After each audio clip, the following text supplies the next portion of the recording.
Alright mga bay, meron na namang napasyal dito sa ating garahe. So, shout out kay sir. May-ari po ng Dominar 400. Alright. Ayan. So, isa sa mga legal expressway na pinakamura na may kita mo sa marketplace o kaya naman sa mga kasa. Isang Dominar 400. Powered by Kawasaki. Yan, so 2021 model. Napaka-macho. Napaka-brusko ang dating. Okay, so ang gagawin natin dito, may concern kasi si sir na lumalagotok yung kanyang tipus o yung dito, yung kanyang knuckle bearing at yung mga gumagalaw-galaw. So napaka-minor lang naman ang mga issue na to. Siguro ito nasobrahan sa pihit, no? Pihit na pihit yung may-ari, nung unang may-ari. So second hand na to nakuha ni sir, no? Ayan, mga abot ata ng mga 170 second hand. Ayan, so yun lang ang gagawin natin dito kay sir muna. Dapat ay i-details natin to, pero dahil maulan, next time na lang. Ayan, okay. So mamaya sound check tayo, check natin kung anong meron dito sa kanyang panel, no? Sa kanyang gauge. At tignan natin yung mga features yung iba. Ayan.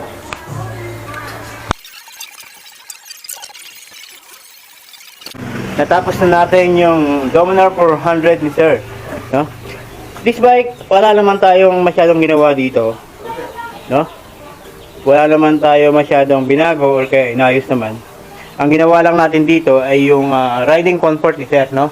Based sa kanyang height at yung mga iba niyang concern na nag-aalangan siya pagdating sa biyahe o sa ride niya. So, yun lang natin ang in-adjust natin. Of course, yung kanyang kadena na nilinis natin, nilob natin ng maganda, pinakintab, pinakinis, you diba? Ayan. So, maliban dyan, ang in-adjust natin dito sa kanya, yung kanyang kalug dito.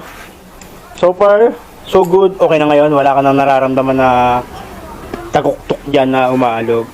And then, yung manubela, dahil nagpalit na to ng aftermarket, hindi na to original, so meron ng extend.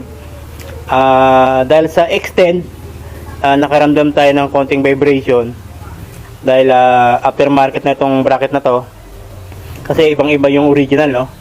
So ang ginawa natin dito, sinapian pa natin sa ng konting goma, no? At in-adjust yung pagkakahigpit niya, medyo niluwagan ng konti. Pagka masyadong mahigpit kasi, press na press yung goma na parang bakal na. So, ma-vibrate, diba? In-adjust natin yung comfort ni sir. Ayan. Pati yung clutch na napakataas. So, in-adjust din natin to. Binawasan natin ng konti, no? Ayan. At, siyempre, yung sa unang may-ari, tubig ang ginamit, mineral. Nagpalit na tayo ng coolant, no? Yan. Yan yung mga inayos na natin dito sa Dominar. Yung comfort ni sir, yung komportable siya pagdating sa ride.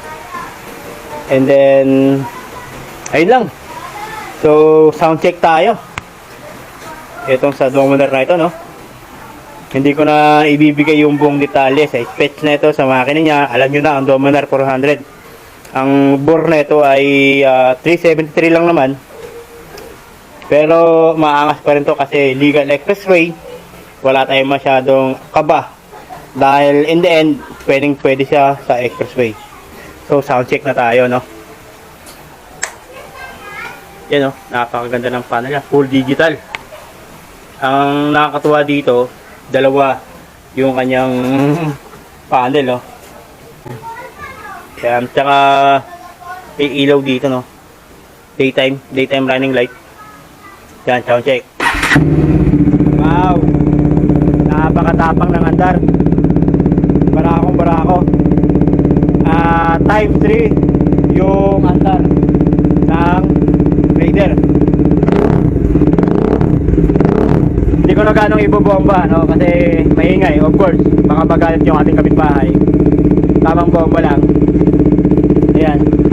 Kung may kalakihan yung kanyang makina, talagang barakong dating, no?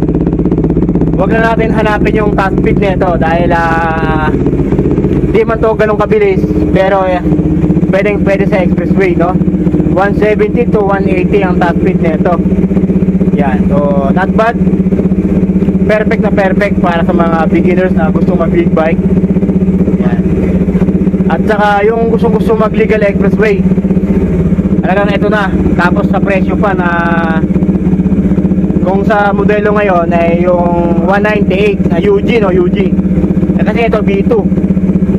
So sa mga tawag nito, sa mga second hand, mga 170 to 160, yan, makakabili ka na ng sariwa modelo. So ayun lang mga bay. Hope nag-enjoy kayo dito sa update natin. Ito nga pala, di Born to Be Ride.